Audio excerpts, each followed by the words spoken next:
Uh-oh. He's got a glass of wine. He's wearing a sweater. You know what that means. Story time.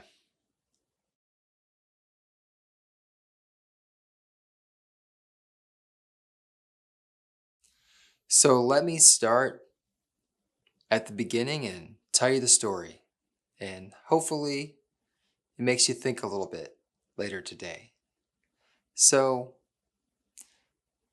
when I bought the car, I knew about the IMS bearing situation, and I was on the camp of how much is it going to cost to get it fixed? Oh, it's only that much? Granted, still expensive, but in the grand scheme of things, it's like a one and done. So I want to get the IMS done, decided I should get the clutch done, and the rear main seal. Those are the three main things. Do a pre-purchase inspection. Wasn't really a pre-purchase inspection. I bought the car, but just to do an inspection so I would know. And that was the main three things I was looking to do. So bought the car in Colorado. The gentleman was really nice and he trailered it over to Arizona where my mom lives. And it just so happened this shop that I found actually via a Porsche forum um, was in that area and they had great reputation, all that stuff. So I'm like, great, perfect. They do the retrofits for that, yada, yada, yada. Got on the phone with them, let them know what was going on. We arranged to have the car there. They knew I was going to fly in, pay for the car, and it would go in their shop. I would fly back to Seattle. They'd have it for a few weeks to work on it, and then I'd come back and get it. So that all went according to plan. Once they had the vehicle, they ran a few diagnostics, and they did notice that the chainrail pads they found in the oil some material from the chainrail pad. So they quoted me on that. Wasn't cheap, but again, I felt like, well, I want to start with a clean slate because I knew this car was going to be forever. Like, I mean, I wasn't ever going to get rid of this car. So I knew I searched far and wide for the one I wanted, color scheme, everything, mileage, all that jazz. And I wanted to make sure that like I started off fresh and then I can continue to build on that. Now, at the time, I thought by doing all this work, I would be sort of set for a little while for the major stuff. So that was my thinking. Also knew I was going to be driving this back home because I could either transport it back to Seattle or I could drive it. And it's like, when are you ever going to have a chance to drive this thing up the coast one way in good weather in a Boxster, top down, etc. So that was the idea. So the shop knew I was driving this back. It wasn't like a mystery. So pick up the car, we get in it to leave, and it's basically out of fuel, like fuel lights on. So I'm like, oh, well, that's kind of crappy. Like, give me the car back without fuel. All right, well, where's the closest fueling station? It's half a mile away. I hope we make it. So we made it there, no problem, fueled up. So drive the car back. About halfway home, let's see, this is about day 3. We noticed we had a little bit of rain in this one spot just for a minute. And when we backed out of a parking spot, we saw a little bit of rainbow and we're like, I wonder if there's an oil leak. So we started tracking that throughout the process and sure enough, there was a leak. So we didn't know how bad or anything, but we saw that it was clear it was leaking a little bit of oil. So I get back to Washington. There was a little headlight recall, some little cover for some screw or something. So I took it to Porsche to get that taken care of. And then I asked if they could diagnose a leak. Well, they diagnosed the leak as the upper chain tensioner that was leaking. Quoted me $1,600 for that. Well, I just purchased this car, spent almost the same amount of money getting repairs done. And I was like, all right, let me take a beat and just see, what I can do with this. So I talked to my friend Kurt, who is, as you've seen in my other videos, he's my little Boxster mentor here. He owns a 99 Boxster. He's had it for 20 years or more now. And he was like, you know what, let's dig into it and see if we can figure it out. So I let the shop in Arizona know that there was this leak. very kind. The service tech that I was working with, very kind. He sent me some crush washers just in case we needed those, and that was that.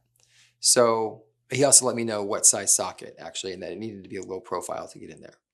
So we go in there, and remember, I'm coming in cold. I've never worked on a car ever, really. I mean, maybe putting a stereo speakers in my car in high school or something, but that's about it. So we go in there. Kurt and I go in, torque wrench, take everything apart, just to get at the engine bay, and we torque it down. And it was 2 clicks from tight. And we cleaned it up. There was indeed oil there. There was some oil pooling. We cleaned all that up and decided to see if that worked.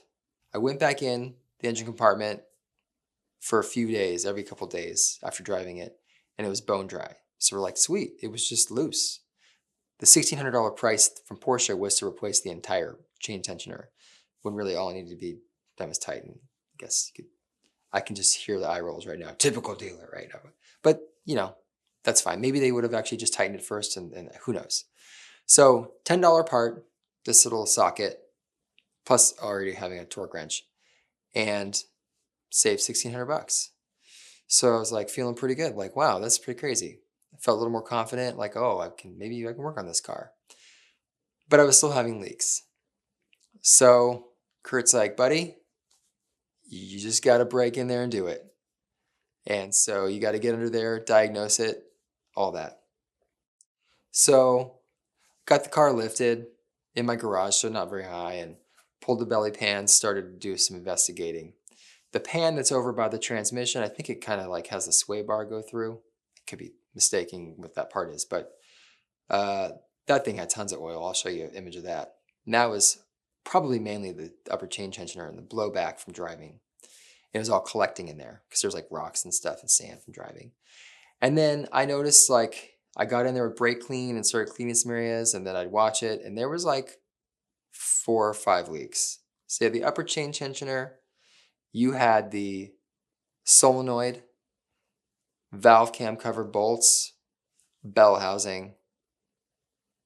Okay, so pretty much everywhere that they worked on, right? So I want to preface this now so that throughout the story, your brain's not thinking like mean thoughts. You're listening to the story because it has a good purpose, and I think it's worth listening to. So I have no doubt in my mind that the shop in Arizona is a great shop, and they do a great job. They just had a bad day or a bad week on my car. Maybe there was a new person working on it. I don't know. But they made a mistake. Mistakes happen. A lot of other people that heard the story were mad for me, right? I get it. I wasn't happy about it. All the work was going to have to be redone, and it wasn't the parts, like the hard parts, like the IMS bearing, the rear main seal, the chain rail pads, like all that stuff was done properly so far as I know. But it was just the sealing of everything back up that went wrong. But then you got to go back in and redo all the work anyway. So that price was going to, I was going to have to pay for all that to be redone, right? Minus the parts, of course. So I just didn't want to go down the path. Fortunately, through my job, I'm a freelancer. I've been a freelancer for 17 years, work with all kinds of clients, a lot of high-end clients here in Seattle. And so I've worked with some crazy CEOs, some crazy visionary people. I've just been around the block a little bit. And one thing that my dad also taught me is, the only thing that someone can't take from you is your reputation. And so do your best every time you can, treat people with kindness, and the rest will take care of itself. And whether that's true or not, that's what I've tried to glean from fatherly wisdom. And so was I bothered? Yeah, I was totally bothered. Was it going to cost me a lot of money? Yeah, it was going to cost me money I didn't have, But I had to look at it from the standpoint of I had 2 ways to react, okay? I could react the more common way probably in this situation, getting angry, writing a mean letter, writing a horrible review on Google, all that stuff, right? And that would have been probably justified, honestly. Or I could just approach the situation with professionalism, let them know what happened, ask them, what they were willing to do, and see what they said. They offered a solution. Their solution was to put the car on a transport system, transport it back to Arizona. They will pay for all that. They will fix it and transport it back.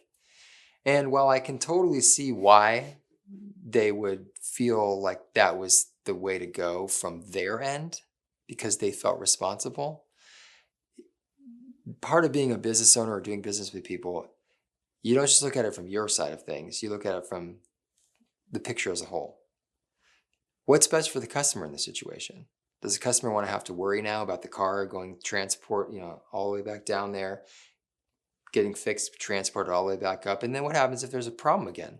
What, are you going to transport it back and forth until it's fixed? So I politely declined. And, to truly be okay with the situation, you have to be okay with the situation.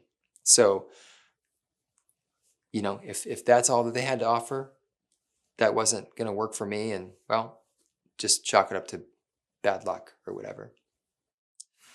So there's one more thing. Sorry, I didn't want to detour, but after I diagnosed all these leaks, I wanted to kind of get into the top engine bay compartment and just to see. I'd never been in there. And when I popped it open, boom, huge mouse nest, like right there, which told me that they had never even been in there because there's no way they wouldn't have mentioned that. Especially since, ironically enough, they had a blog post on their website talking about how important it is to not have rodents in your car. This just was like too perfect of a irony there. But anyways, so that almost bothered me more than the leaks, honestly, because it was just kind of like, really? It was like the eighth thing that I found. So it was like, it was comical at that point. So I politely declined their offer to transport. And I decided to go to the shop here locally, which is also a very good independent shop, and have them redo the work, basically. At the end of the day, the owner of the shop in Arizona, now 4 months later, has decided that he wants to maybe offer me a little compensation, which is great. I wasn't expecting anything to happen out of it. I just kind of had to say, that's just over with. So if that happens, great. Hasn't happened yet, but if that happens, great. So the point of the whole story is there's bad things that happen all the time. And reacting the normal way, maybe, of like, they're going to get what's coming to them, that makes sense in a lot of cases. But at least with my experience, what I've learned over the years is that it almost hurts you more than it hurts the other person, because you're carrying this anger, you're carrying this like frustration. And at some point, if you can just bring yourself to let it go and let God or the universe or whatever you believe in just kind of take care of that, it'll work itself out. It's just so much better for your mind and your body and your stress level. And who needs to be more stressed right now than we already are? It's a stressful world out there. So I just wanted to share that story and get to the positive outcome part. So if that had never happened, if this car was just done flawlessly, no problems, I would still never have worked on this car. I would still be just a guy who always wanted this car for 20 years, finally got it, and now here I am getting to drive this thing I've wanted forever, right? Instead, I was forced into an uncomfortable situation with a vehicle, something that I always wanted to know about, but was always scared to learn because I felt like it just seemed too daunting. I was going to break something, the car was going to crush me or whatever it was. And that has been a huge blessing in my life. and has actually given me a whole new passion to go after. Not for any kind of, career, but just something to like kind of brighten my, mind. Like that's a weird state, brighten my mind, but like it just gives me something new, like a new challenge, a new thing to solve. And so really, I owe them a thank you for messing up because if they hadn't had that bad day or bad week, I wouldn't be talking to you right now, you know? And I think that this has just been a pretty cool journey. I've gotten to learn all about this community. If you're watching this right now, you're a 986 fan, I'm sure of it. And you're part of this community. And it's a really cool community. And there's the Porsche community, and there's different little subgenre, but the 986 community, I feel like from what I'm starting to see, it's a special little community.